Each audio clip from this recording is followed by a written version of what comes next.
Good afternoon, ladies and gentlemen, and welcome to my webinar, How to Set Up a Great 2021 Regardless. I'm Phil Olley, and it's great to be with you this afternoon. We're going to have 90 minutes or so of fun setting up a great 2021. So is the year ahead for you stretching out in front of you like golden wheat fields of opportunity, or is it dark, uncertain, filled with trepidation and quite a lot of fear? Or is it already back to life as normal?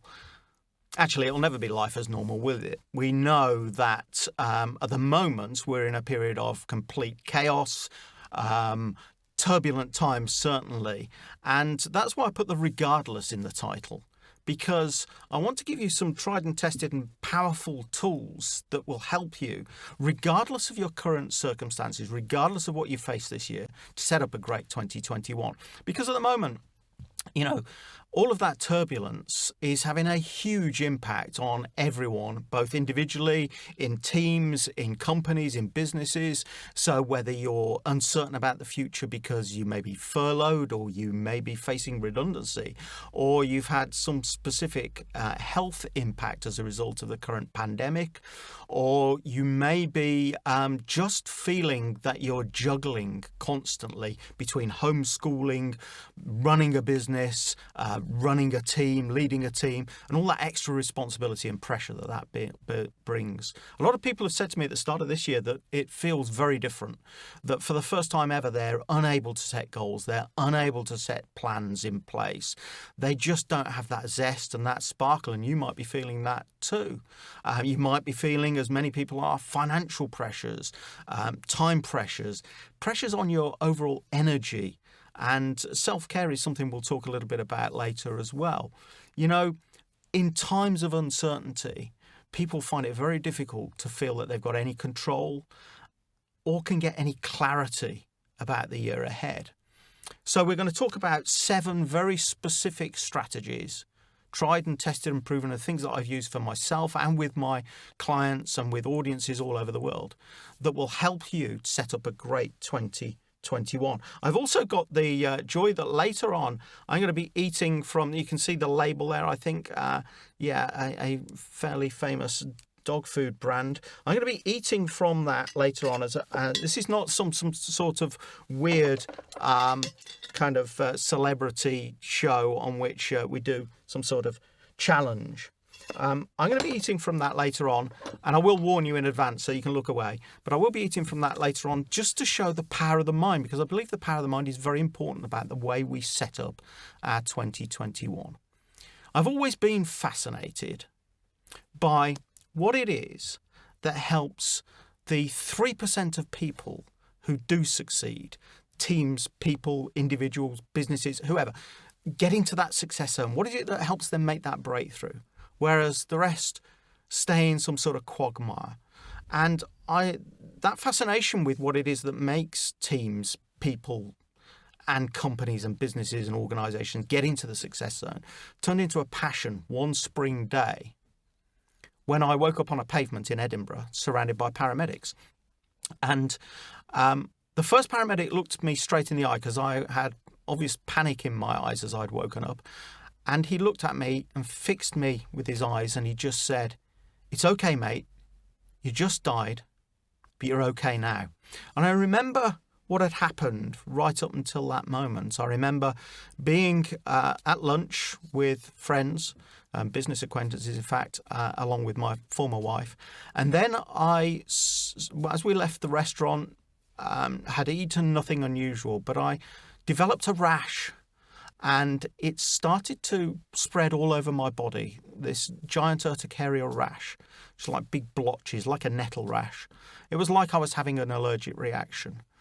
And I quickly went back to the car, and by the time I'd got back to the car to make the journey home with my wife who was driving, I'd gone snowblind. The nerve endings in my eyes had started twinkling so much that I'd gone blind. I couldn't breathe. I was really struggling. Anyway, got into the car and started to head home.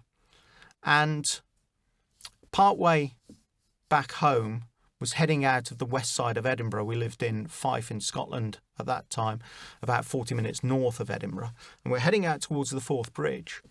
And I remember feeling at that time that I was just slumping forward and taking that final breath.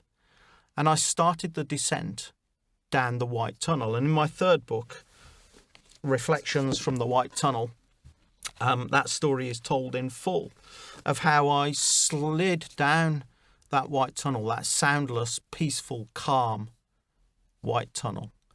And I remember everything I saw, everything I heard, everything I felt at that moment. And the next thing I know, and by the way, I may tell a little bit more of that tale towards the end today. But the next thing I know, I'm waking up on the pavement surrounded by these paramedics and one saying, "It's okay, mate, you just died, but you're okay now."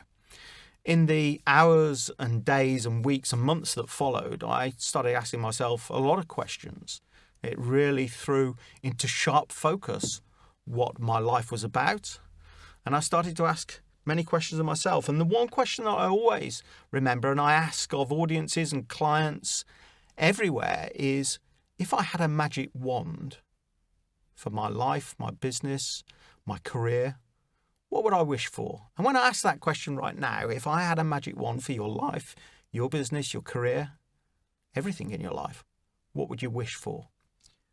Most people have some sort of gut feeling vision, some sort of fleeting glimpse of what it is they would like their life to be about.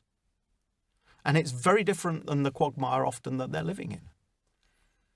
And in reality and in adversity, we can only focus on what we can control. And in the weeks that followed that moment, because we didn't know what had caused the anaphylaxis, which it was an anaphylactic shock, in the weeks that followed, I could only focus on one thing, which was taking responsibility for what happened next. I couldn't focus on what had happened before. I couldn't focus on what illness or health issue I may have. I could only focus on what I had to do next. And that was the first lesson for me, taking personal responsibility. Now, I'm not going to preach about taking personal responsibility. I do believe it is one of the major steps in setting up a great 2021. But the fact that you're here and watching this means that you have taken some responsibility for that decision to make your 2021 great.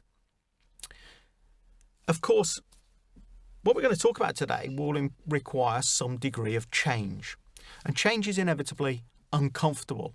And it's often the most difficult thing to do when you're facing adversity, as we are now. And one of the things that I found fascinating is that when I speak to my clients, often when they say when they talk about their goals for the year, they're starting to put a caveat in. And I'm calling it the COVID caveat. So they're saying, I'd like to achieve X as long as, and it's almost an automatic, as long as we come out of lockdown or depending on blah, blah, blah, blah, blah. And I want to remove that caveat and say, let's set up a great 2021, regardless of what the caveat is. See, the first step in any of this is that it's so important that we're really clear about what we really want to achieve. It's no good just saying, I want everything to be a little bit better. The secret to this is what I call counting chickens. And my first book, Counting Chickens, was a direct reference to a phrase that my mother always used to say to me. And I'm sure if you've got children, you've probably said it to them as well. And I certainly have said it to people in the past. Don't count your chickens before they're hatched. You see, what I'd observed in the time that I've been working with some very successful people in my early coaching career was that those people who are most successful, those people who do make the breakthrough into the success zone, do so because they do count their chickens. They have this unshakable desire, this unshakable belief that they will achieve a very clear and specific big goal, something that is not a smart goal, but a big goal. You see, SMART goals, specific, measurable, achievable, realistic, and time-bound, that's taught a lot. You probably know the mnemonic: specific, measurable, achievable, realistic, and time-bound. SMART goals are okay for the next step, but for your big goals, it's really crucial to count your chickens, to have that unshakable belief that you're going to get there. And that's what I discovered, that step one is about setting those goals, setting that intent. And for this year, throughout the year, my suggestion is that you define your vision and your values, that big purpose in life, and that you polish it regularly. You don't just say, well, my big purpose is this, and put it on a shelf somewhere to revisit it sometime in January 2022. You polish this regularly. Now, I have a particular regime where I certainly see my vision every day. And we'll talk about the psychological tools attached to this later on. But it's really important that you're able to revisit it and polish it on a regular basis, to be able to create that clarity and confidence, that belief, that desire that draws you towards that goal. Because the goals that you have create energy, they create positivity, they create focus, and they create the confidence and direction that you want. And it's never been more important to have those things than when we're in our current turbulent situation. And yet I see so many businesses and individuals stopping focusing on the long term because of the current turbulent times. And yet right now is when we need to be able to look beyond the horizon. There's a lot of neuroscience around the fact that the bigger your purpose, the more long-term you can look in challenging times. The less you're in a psychological threat mode, the more optimistic you feel, the more creative you are, the better you are able to behave in a way that leads you towards the goals. So more than ever, I believe that this is about defining your vision and your values and polishing them regularly through the year, and make those big and bold, and make them something that you feel passionate about. You know, I say to people, when have you ever failed at something which you put your absolute whole heart, mind, body, soul, every ounce of energy, every moment of time, every ounce of focus that you could muster?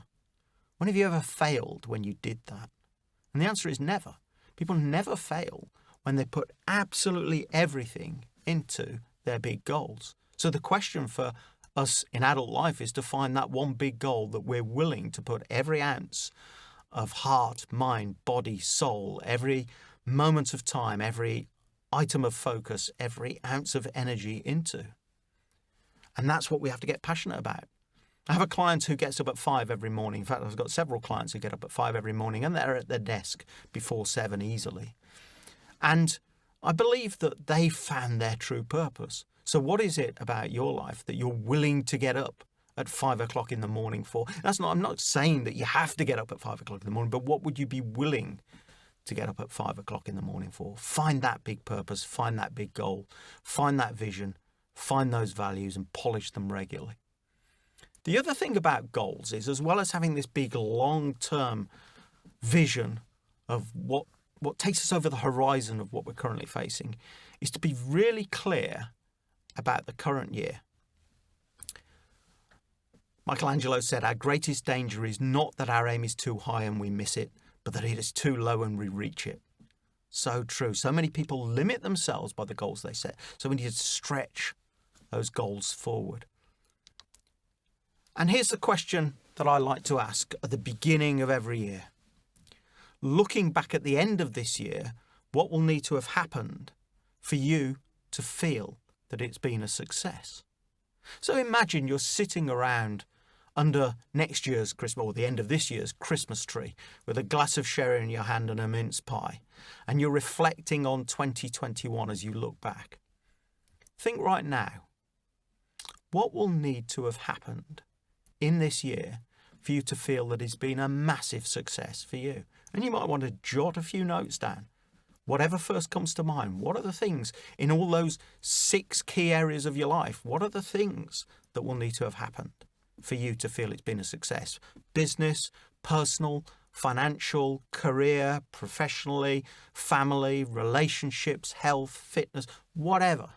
All of those areas and more. Hobbies, community, social life. Let's get a social life back. In all these areas, what will need to have happened for you to feel that it has been a great year? And once you can create clarity around that, you'll feel much better about the year ahead. Now, that might be that you don't yet know how you're going to get there, but it doesn't matter at this stage. Set the goal. Be clear about what you want. Set the intent. And as well as the magic wand question, which we talked about, if I had a magic wand for your life, your business, your career, everything, what would you wish for? And as well as the calendar question, sitting here at the end of the year looking back, what will you need or want to have happened for it to have been a success? As well as those two cornerstones, there are two other cornerstones, I believe, to setting clear goals and setting up a great year. The first one is what I call the serious question. And that's this: how serious are you about achieving those things? How serious are you about achieving those things? Now, if you can't say that you're very serious, then take them off the list. There might be things that may or may not happen. What we're looking at here in terms of your specific goals for the year are things that you are very serious and determined you will make happen, regardless. And the fourth question is, can you turn those goals into promises? Promises is a very powerful word. We don't like to miss our promises. We don't like to fail to keep promises. So instead of writing down your goals, write down your promises to yourself. This is what I promise to achieve this year. This is what I promise the year will be about. Once you've got that in mind as a promise, the chances are you will stick to it. And these become a kind of an anchor in the storm in a way. They're beacons of light that you can constantly, unerringly move towards. Over the years, there's been a lot of study done into the subject of cybernetics. And if you don't know what cybernetics is, effectively it's the study of robotics, how robots behave. And there is a lot of kind of evidence to suggest that the human situation is very much a cybernetic one. We are cybernetic. We move unerringly towards a goal once we know what that goal is, just like a robot. Well, if you give a robot a task to do, it can't not keep going towards that task until it can no longer do it or until it's achieved it. And human beings are very much the same. And our cybernetic kind of goal-seeking attribute is such that we will constantly move towards a goal as long as we know exactly what that goal is. So this clarity around goals is really important. Now, I would say don't have too many goals for the year, not necessarily goals. You might want to have a lot of things you want to change, a lot of things you would want to improve. But in terms of specific goals, I would only have a few, but in all the areas of your life. So that's step one, set goals. Polish the vision on a regular basis and know exactly what this year is about. Step two, create a strategy. Okay, strategy is a big word and people get rather frightened about the word strategy and they think they've got to, have thousands of degrees and PhDs and lots of spreadsheets or an MBA at least. When I talk about strategy, it really is just an outline, a story arc of how you're going to get there. And I think it's really important right now that you keep that strategy as flexible and as adaptable as possible.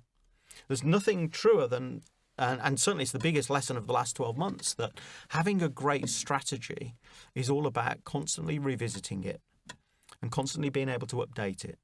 Flexibility and adaptability are the key. And as the old adage, isn't there, KISS? And many people say, keep it simple, stupid. I don't like that. I don't like to think that people are stupid. So I've changed that a little bit. Keep it simply significant. With your strategy, keep it simple and significant. Every step is significant, but keep it as simple as possible and keep it significantly simple. And when it comes to strategy for the year, I would say set out just quarter by quarter, maybe what specific waypoints you want to reach in relation to your goals. Don't overcomplicate it, because it may have changed in 3 months. It may have changed in 3 days. You just never know. Which brings us on to the next point, planning. When it comes to planning, quite a lot of people say to me that they struggle to plan. Let me just, and particularly when it comes to time planning, people say, oh, I'm not a very good time manager. So I brought with me today, amongst my props, my little rice bowl. Now, this rice bowl is an illustration of how to set up a structure for time, your time planning. You see, the Chinese have this philosophy called Wu Wei, the power of nothing, or it's a kind of very difficult translation actually, Wu Wei. It's about natural nothingness, the power of natural nothingness. And I always describe it like this. If you imagine this rice bowl, the power, the value of the rice bowl is the hole in the middle, the nothingness. But if there is no rice bowl there, the nothingness doesn't hold the power, that you lose the value. So you have to have the rice bowl is all about the structure at the edges. But its real value is in the hole in the middle, where there isn't anything. If it was all structure and that was filled in, then there would be no value in it, because it wouldn't be able to hold the rice. A lot of people say to me, oh, well, I don't like planning my time too much. I like to just go with the flow. Well, to me, that feels like going with the flow. If you don't have any channels for that, you just end up with a puddle on the floor, not a flow at all. The flow is all about creating channels, or creating a structure around which you can take yourself forward. So when it comes to planning, when it comes to time planning, it's all about structure. And my belief is that the only thing you can do in times of adversity is to plan the time to plan throughout the year. So I have a wall chart, one of these year planners, and I do it every year. Around about August, I sit down with next year's wall chart and I plot in the times when I'm going to be planning. So I put on specific red dots when I'm having a planning day, and I make sure that I've got enough of those in the day, and I'll talk about that in a second, the exact structure of it. I put in all my holidays, and I'd like to take a few. I put in various other structures to make sure that I can use the bit in the middle. The focus bit is the objective, but the structure has to be there so that I can be fully on form when I need to be doing the things that I do in the middle of that structure. So my time planning system, and you can adapt this to yourself for yourself. And this is designed for someone who runs their own business, of course, but you can adapt it to any circumstance. And the time planning system starts off with choosing your time off. Most people in business, I believe, don't take enough time off. They really don't. And particularly now, we're at the beck and call constantly of, what I used to call the BlackBerry blink. Yeah? For those who remember what a BlackBerry is. Constantly looking. Everyone is at the behest of our gadgetry at the moment. We're never away from it. And so I believe it is really important to take time off. And particularly in challenging times, because it's time to recharge. So I recommend to my clients, and I pretty well insist on it, that they take, my business owner clients, that they take 12 weeks off a year, and I show them how to do that. The second thing I do is I put in what I call hotel days. Now, these are my strategy days at the beginning of each month. And then remember, the objective here is to plan the time to plan. So those are days at the start of every month, normally the first Monday of the month, where I get out of the office in the days when we could get out of our offices or homes.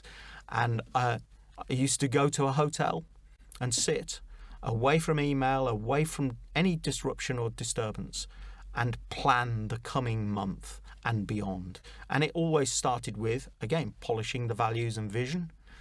It went to, and still does, I still do my hotel days, even though I'm having to work from home now. I do it at the dining room table, so I'm not at my normal desk.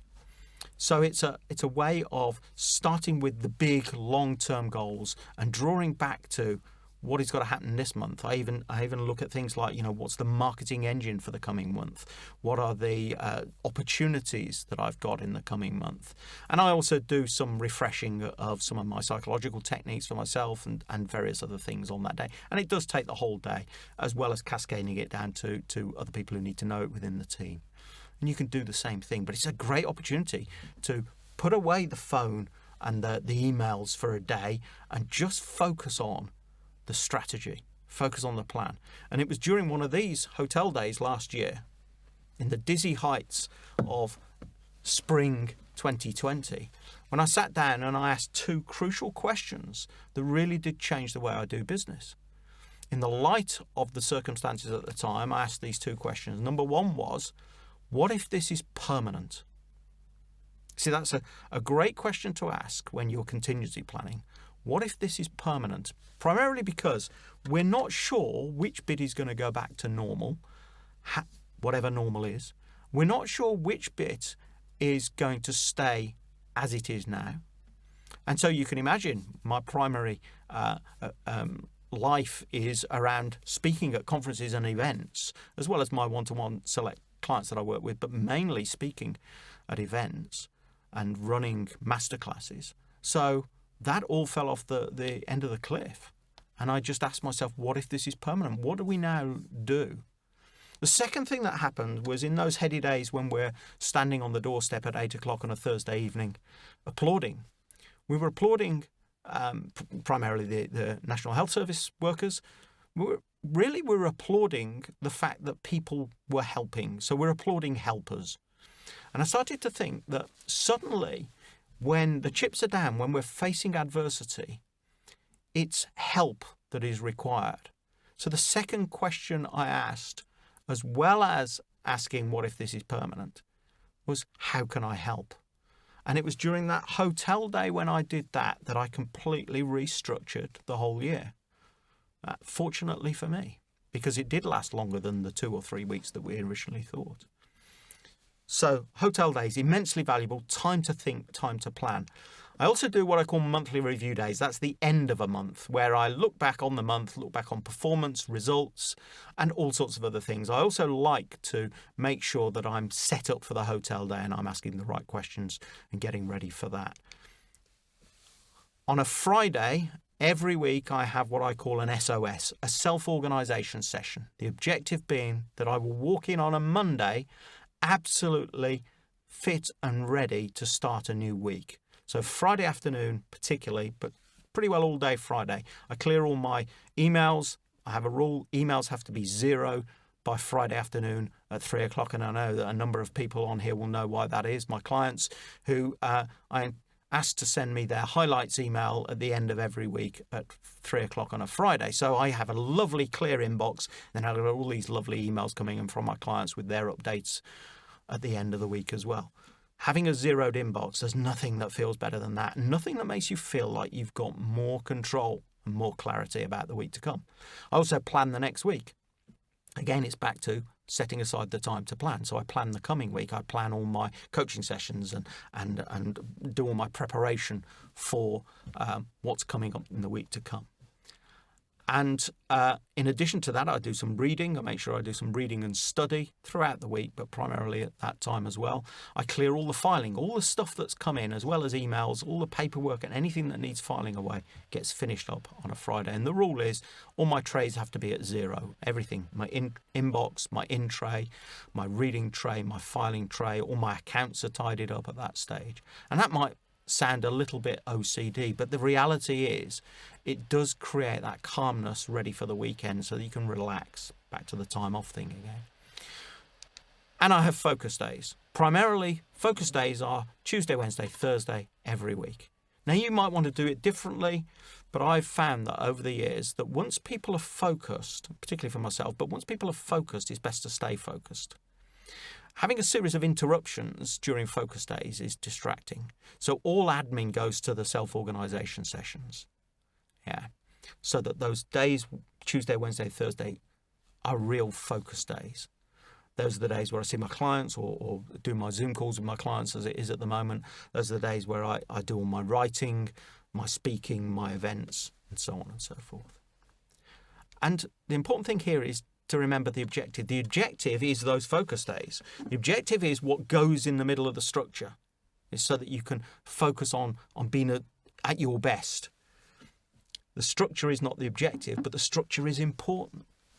It's having that structure that's really important. So that's planning, really. That's how you plan the year to come. The other thing that I do is, as well as having a year planner on the wall and as well as having this system in place, I do plan every day. I write an action plan every day, not a to-do list, by the way. Difference between an action plan and a to-do list, you can tell immediately. But I also write a journal every day. I started writing a journal in 1981. I know I don't look that old. And it was in my A-level year, in the days when we used to do A-levels. Crikey, that's a long while ago. But writing a journal started when I just would record my revision. Back in those days, I was encouraged by a teacher who thought that I wasn't going to do very well in my A-levels, and he wanted to see my revision timetable. And then after a while he said, why don't you write something in your journal at the end of each day? And that habit has stayed with me. There's been some years where I haven't done it, but I've travelled the world. I've been very fortunate in my life to have some great journals as a result. But each day I set up my journal, and I do it in two parts. So in the morning, as I'm planning the day, I ask my three big questions. The first question is, what three things am I most grateful for today?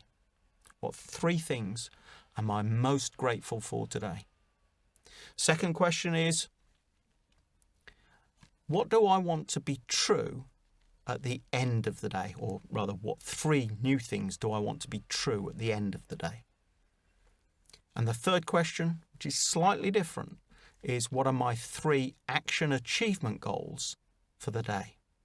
Now, having asked those three questions, you can imagine I'm in the right frame of mind to start my action plan for the day, which in reality has been listed the night before as a list. But then I'm in a great place to set the priorities up for the day. So that's my time planning system. There's a lot more to it, of course. I could speak for weeks on that, but we don't have weeks. Step 3 was planning. Step 4 is all about focus. Focus on your unique talent and play to your strengths. And sod the rest, where SOD stands for systemize or delegate the rest. Systemizing and delegating means that you can focus on what you're best at. And I see so many people in business being paralyzed by their capability in a load of different areas, but not able to focus in on the one thing that makes the big difference. And I believe 2021 is about knowing what those key factors are that will lead you towards your goals, those key activities that you can undertake, and being able to systemize and delegate as much of the rest as possible so that you can focus on what will take you closer to your goals. And maybe the first question is, what is my unique talent? What are your abilities? What are your skills? There is a difference between abilities and skills. I'll give you a second to think about what that might be. Big difference between abilities and skills. So an ability is innate, and a skill is something you've developed. So an innate ability is something like you might be a very, very good walker or runner. But you also might have developed certain skills around walking or running to become an Olympic athlete in those fields, for example. And most people have abilities or skills that revolve around the average, but some people are exceptional in those areas. They might have exceptional innate abilities. They might just have the right shape of fingers to play the piano amazingly, to bridge as many notes as they can or keys as they can. They might have developed certain exceptional skills around, I don't know, drawing pictures or writing or whatever. And I believe that most people work in an area which normally is an intersection of their highly developed skills and their best innate abilities. But there's one other factor that helps you find your unique talent. And that is your particular passions.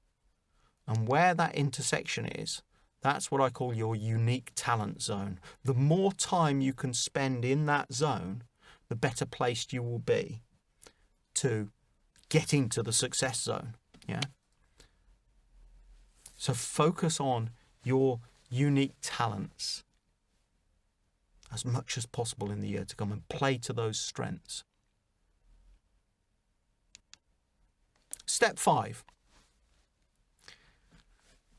Now, this is where a lot of people fall down, because the vast majority of people, I believe, know what they should be doing to achieve more. They know what they need to do in order to get more success, or to achieve more success, or to be more fulfilled.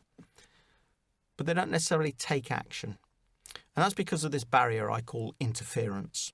So the interference is the self-doubt that happens in people's mind that is the blocker between knowledge and action. So people know that in order to get fitter, they need to do more exercise, say. But they don't necessarily do more exercise. Well, why is that? They know that in order to write their book, they need to sit and write, but they don't necessarily sit and write. They know that in order to improve their sales, they need to make more prospecting phone calls to their clients, or make more approaches to prospective clients. But they don't necessarily do that. So they know, but they don't take action. Most people know what will take them forward, but they don't necessarily take action. It's because of this self-doubt, this interference, this psychological interference that exists in our mind that stops us and leads to FTI, failure to implement. So you may even have been to seminars, training courses, even webinars, and written down a whole load of stuff that you've decided you're going to do. You now know what you're going to do in order to reach forward and get into the success zone, or to improve your life, your business, your career in some way. But then you get back to the office, to an in-tray the size of a landfill site, to an inbox that is overflowing, to a series of back-to-back meetings in an absolutely chock-a-block diary, and you can't put any of it into action. But there's also that situation, that one where certainly if you've ever been in sales, this happens, where you've been to an event or a conference or a training course, and you've come back fully invigorated, ready to take on the world and have your best month ever. And you get back to the office and you stand around the water cooler and you say, I'm going to make this my best month ever. And someone standing there just looks at you and raises an eyebrow. They don't need to say anything. They give you that, what I call a askance glance, that's sort of like, and it's along the lines of, you've said that before, and we know, both you and I know, that that's not going to happen. And immediately, they don't even say anything. Immediately you internalize that interference. You take that from them and you look and think, yeah, I know that's not going to happen. And so you go back to normal. And that's what cripples people and businesses and teams and organizations and companies. It stops them moving forward, this interference virus, really, ironically. And it spreads. And unless you can create that culture of achievement, that desire to be brilliant, then it's very difficult to break through the interference barrier, because it exists in an unconscious way. So this is where those of you who are squeamish might look away, because this is all about the power of the mind. So there we are, the relatively well-known dog brand, and I'm just going to, this is all about the power of the mind. I'm just going to actually, you might not want to not try this at home, so to speak. In fact, we should put a warning up, really. Oh well. And a number of you are looking at this and thinking, is he really eating that? But if I went like this, oh God, I can't stand it. It is all about the power of the mind.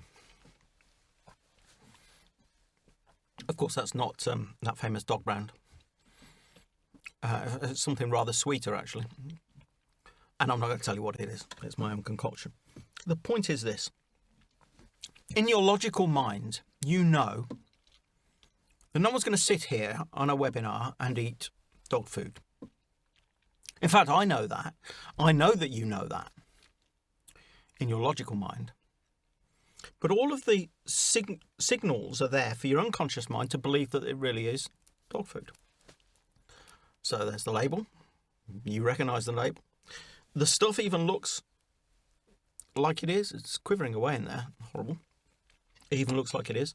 And if I make the right kind of noises around it, and if I imply that it is, your unconscious mind overrides your logical mind, which says it's not eating dog food. But your unconscious is recoiling. It's a little bit like when you're watching a frightening TV show. You know, I remember years ago, I used to hide behind the couch when Doctor Who came on in the 70s. And people still do, I believe. The thing about that is, in our logical conscious mind, we know that it's just a set of images, it's just a film or a TV program.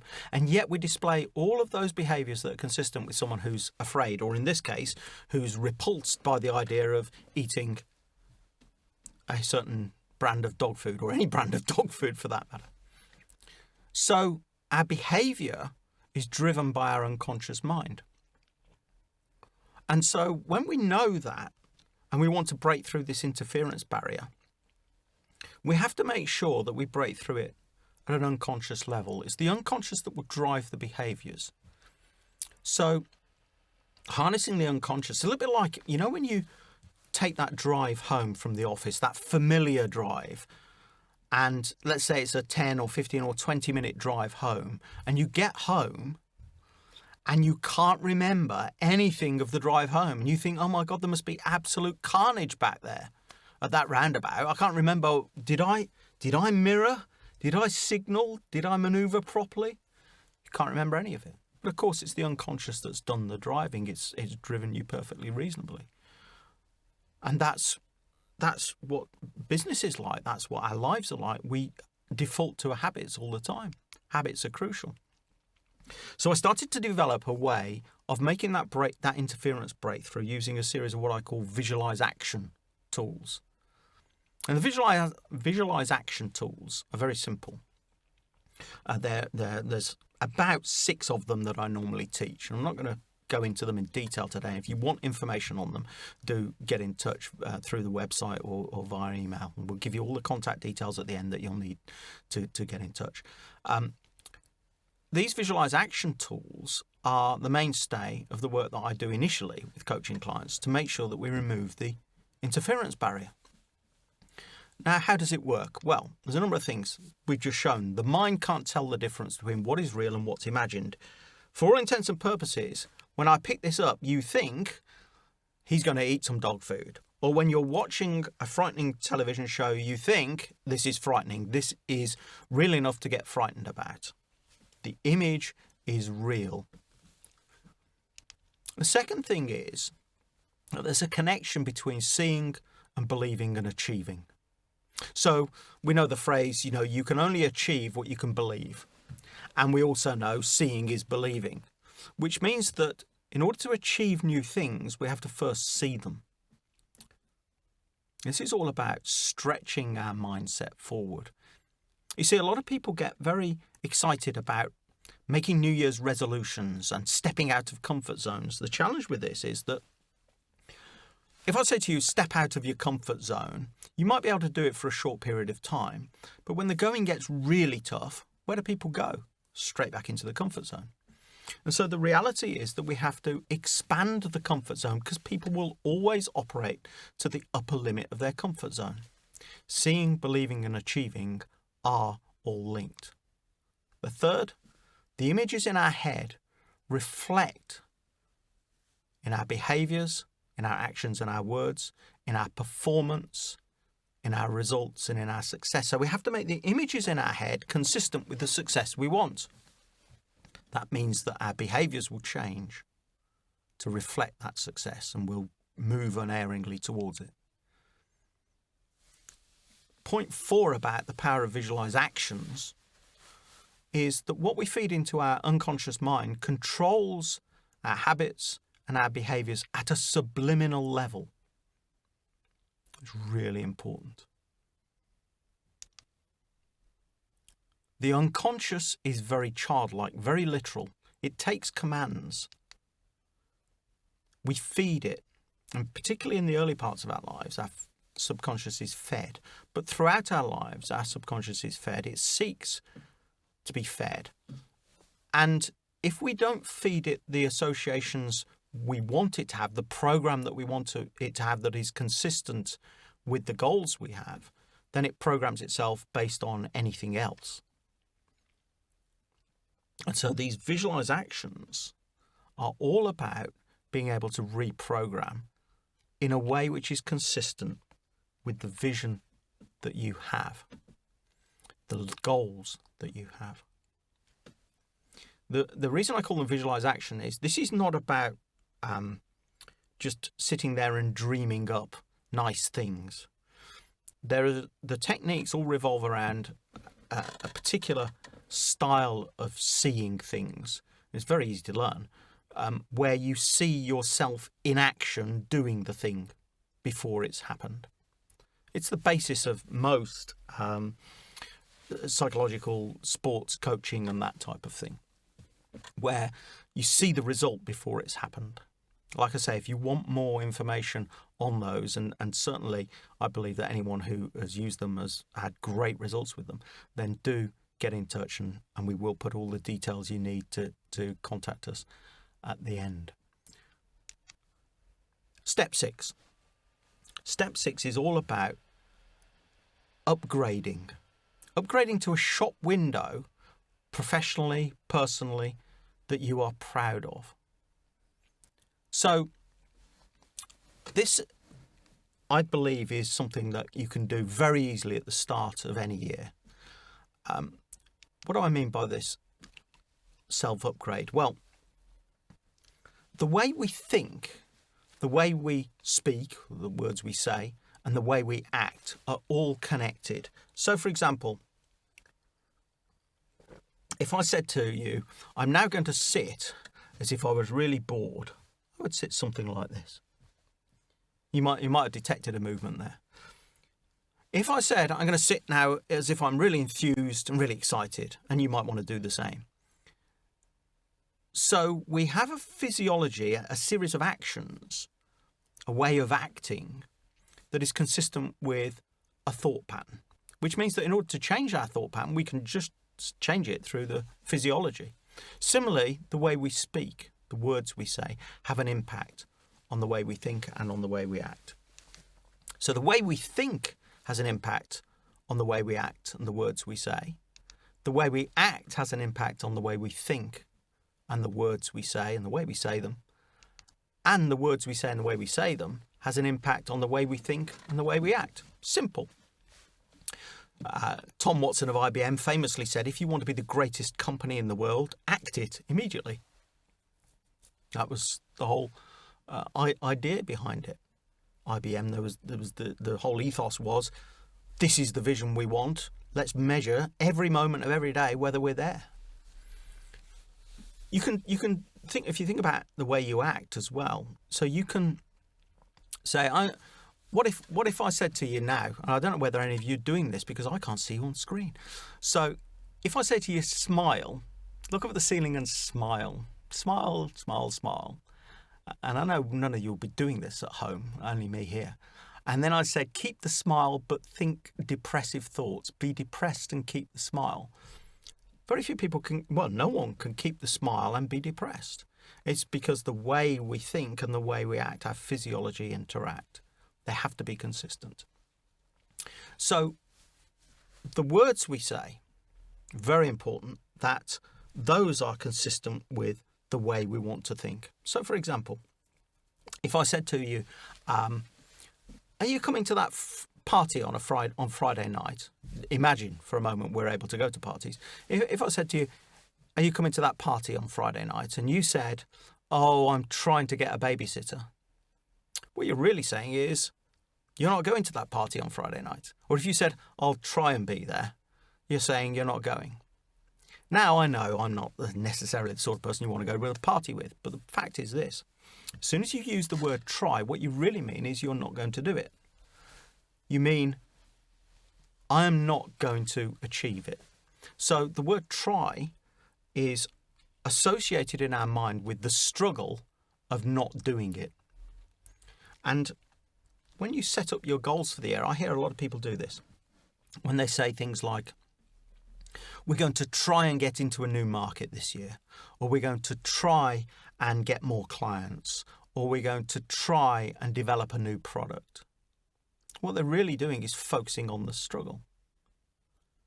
And it's well known that in terms of in the sporting world, Sir Alf Ramsey was the only England football manager to ever say we're going to win the World Cup. A lot of sporting managers say things like, "Oh, we'll try as hard as we can. We're going to try and get out the group stages, and we'll see where we get to." So this is a try thing, and it's back to the counting chickens thing as well. If you're counting your chickens, you can set yourself up for failure. Yeah, okay. But if you do it in the right way and use all the other tools that we've talked about, you can certainly get closer to your goals than you ever dreamed possible, I promise. So remove the word try from your vocabulary and see the impact that has on the way you think and the way you act. Remember, these are just subliminal little changes. The other one that I find fascinating is the way people greet each other first thing in the day. So if I say to you, "How are you?" at the beginning of the day, what are your likely responses? Not you personally, but most people. I can tell you for a fact that 87% of people will say either fine, all right, or not bad. Fine, all right, or not bad, or okay, something like that. Fair to middling. I get that sometimes. 10% of people will give you all the reasons why it's not a great day to be on the planet. They'll tell you how terrible it is. You wish you hadn't asked. Cat's got lumbago, wife's got rickets, everyone's got COVID. You'll get all of that stuff. And 3% of people will say something different. They'll say, "Great, thanks, how are you?" Now, I believe that success in life is all about relationships. And if you are starting a relationship with someone, then at the beginning of every day, in your workplaces, at home, whatever, if you just start with fine or all right or not bad, it's going to be a pretty run-of-the-mill situation or relationship. If you give them all the reasons why it's not a great day to be on the planet, it's going to be a pretty awful relationship. But if you do something different, it shakes everyone out of their complacency. It makes everyone raise their unconscious game. Remember the power of the mind.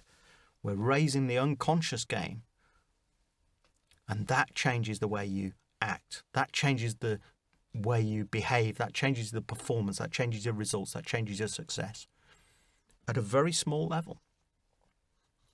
And so words like fine, just watch out for them. Avoid them. Say something different. Change your greeting in the morning. Now, unless you are in California and you're watching this, many people, I know most of the people here are UK-based probably, we have a very different approach. I don't expect you to go high-fiving around the corridors or high elbow bumping or whatever you're allowed to do at the current moment. But something a little bit more upbeat than fine, all right, or not bad would be a great place to start.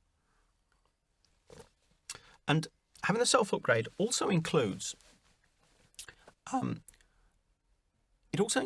way you look and your environment. So is there something you need to change about the way you are in terms of the way you look and the where you exist? Your office, your car, your home. Most people find that a big declutter at this time of year is a great way to start the year. And I would say that more than ever, having this big self-upgrade, this declutter in all areas of your life would be a great way to kickstart 2021. Character is habitual action. We are what we repeatedly do. Excellent then is not an act, but a habit, Aristotle. Habits are critical. Build the habits. The other thing I should say at this point is I've been doing a lot of work on this with my clients, is how to find joy on a day-by-day basis. Because at the moment, a lot of people are focusing just on survival. So how do you find something that gives you joy, absolute joy, on a day-to-day basis? And I started to work on self-care a lot as well. The neuroscience around self-care is fascinating. And created what I call a self-care checklist. It's a very simple 10-question checklist.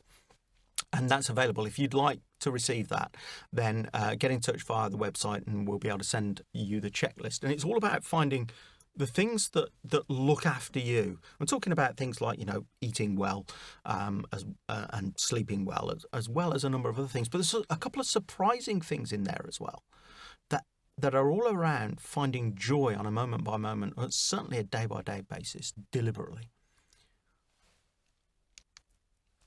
Step 7 is breakthrough.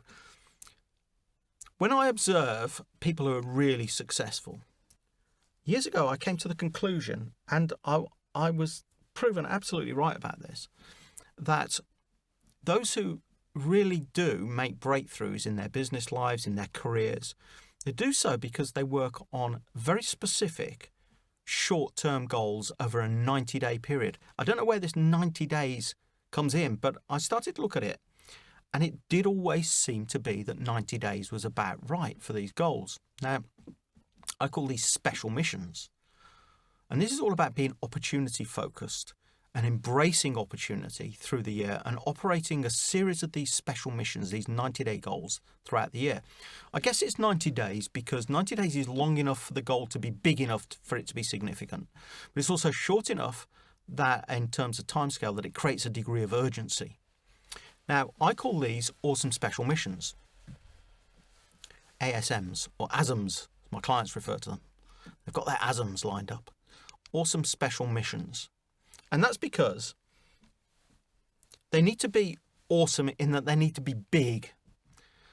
They need to stretch you. They need to challenge you. They need to be something that really makes a big step forward. So awesome is the first caveat.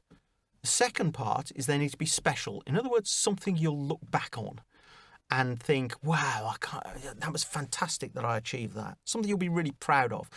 People often say to me that they were really proud of a certain time in their career when they and their team were working really productively towards a project. And it was great because they did this, that, and the other, and they've never been able to recapture that. So that's where the special element comes in. So set up goals over 90 days that are both big and challenging. They're special. And they're also missions. Now, this is mission in the kind of military sense, I suppose, of making sure that you are absolutely focused at your best peak performance in relation to these goals. These things need to go front and central in your life for those 90 days. And they can be from any part of your life. Now, over years, 20 plus years of working on this stuff, I've discovered that it's best to have between 1 and 3 of these awesome special missions running at any one time. Just between 1 and 3. Any more than that and you'll be overwhelmed. But between 1 and 3 is good. Now, they can be from any part of your life. So they can be personal, they can be business, they can be whatever you want. My suggestion is if you've got more than one, that they shouldn't both be from the same part of your life. So if you just had 2 business awesome special missions, you might get away with that. But it's better to have a mix, a personal awesome special mission and a business one and maybe something else, or 2 business ones and 1 personal one, or 2 personal ones and 1 business one. There must be, over the 90-day period, something that you have control over achieving in the 90 days. And they must be big. They must really stretch you. And they must have an immediate impact in terms of the results that they get for you, and a lasting effect. They're the sort of things that take you towards your long-term goals. They're on the strategic line that leads to your bigger visions. So they have an immediate impact and a lasting effect. There must also be things where having set the goals and decided to go for them, they create that butterfly moment in your stomach. Your first step towards the achievement of them makes you think, I must be mad. I must be mad. And we all know that MAD stands for making a difference, because that's what these do. Awesome Special Missions make a huge difference. So when you're thinking about those, what's the first awesome special mission that comes into your mind? Write it right now. Just write it on a scratch of paper. Come back to it later. Your awesome special missions. Because that's the point of focus for your first 90 days. That's where you throw absolutely everything into achieving it. That's where you ask the serious question as well. How serious am I about achieving this awesome special mission? And when you've decided you are very serious, then you know to go for it. Far better to do that than set a series of New Year resolutions that have very little meaning for you. So set up a series of those missions through the year. Every 90 days, sit down and say, what are my next awesome special missions? And of course, in the current circumstances, we don't know what the next 90 days will hold or beyond that. But you can at least set these missions up for a 90-day period and then see where you are at the end of the 90 days in one of your strategy days when you're sitting and thinking, right, what's next? So you can set up new missions. These small or large breakthroughs in a few areas is better than focusing on far too many things and spreading yourself too thinly. It's better to go deep and make a big breakthrough in a few things than it is to make incremental changes across the board, because that creates overwhelm, and particularly at the moment. You see, 3% of people make things happen. 10% of people have things happen to them. And 87% of people haven't a clue what's happening.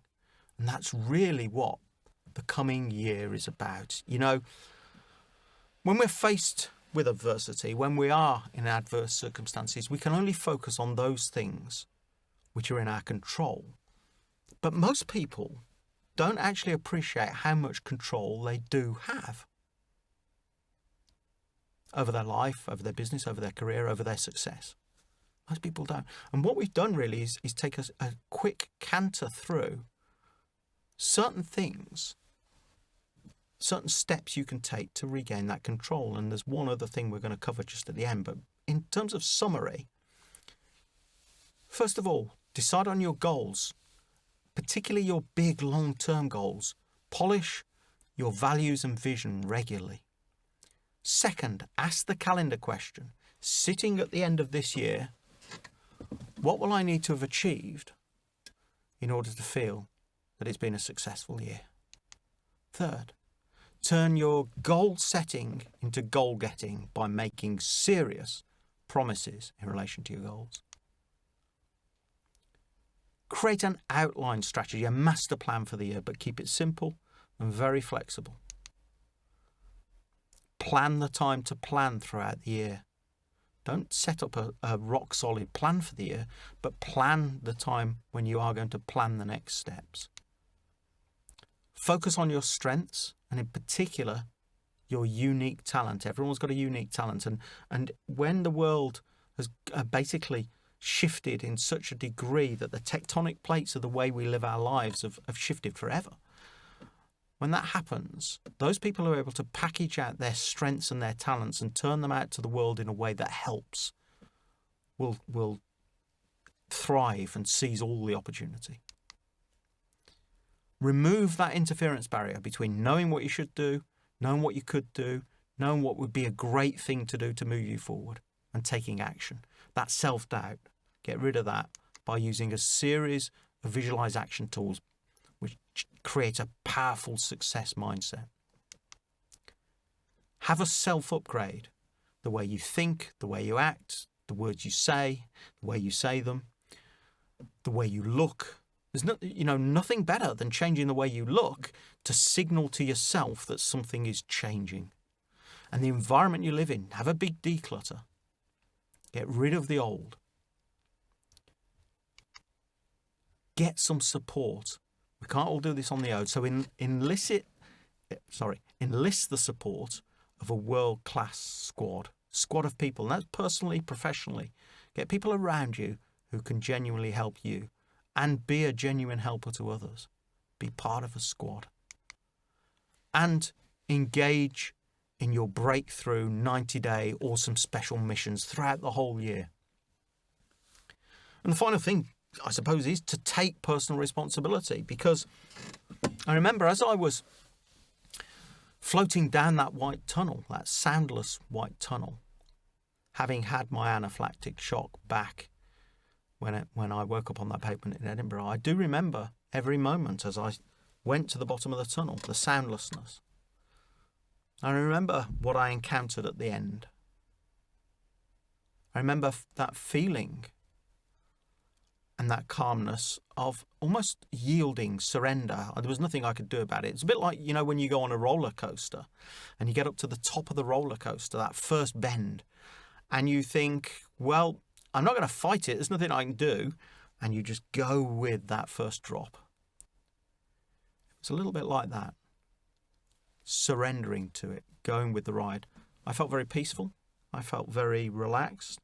And I remember drawing my last breath and being unable to exhale. I remember the things that I thought about in that last moment. They say it's your life that flashes in front of you. It's not. It's your values that flash in front of you. It's a number of other things as well.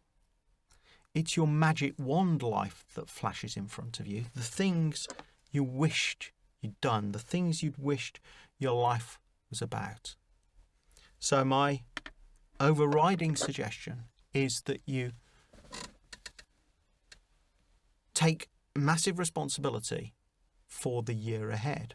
Because my message is this, that your life, your business, your achievements, your career, your relationships, everything, your happiness, are all a matter of choice. And this is your one chance to make that choice. And this year is your one chance to make that choice for this year. Because life is too short for a not bad year. And you are fully responsible for everything you are, everything you have, and everything you become. Thanks for joining me today. I hope you've enjoyed it. It's been a short whistle-stop tour. If you need any more support, don't hesitate to get in touch. Please do. Visit the website. Follow me on LinkedIn, Facebook, etc., etc. And ask this question: how serious are you about making this a great year on a scale of 1 to 10, where 10 is the only answer? Make it a 10. Get in touch if you need support. We're here to help. Thank you very much.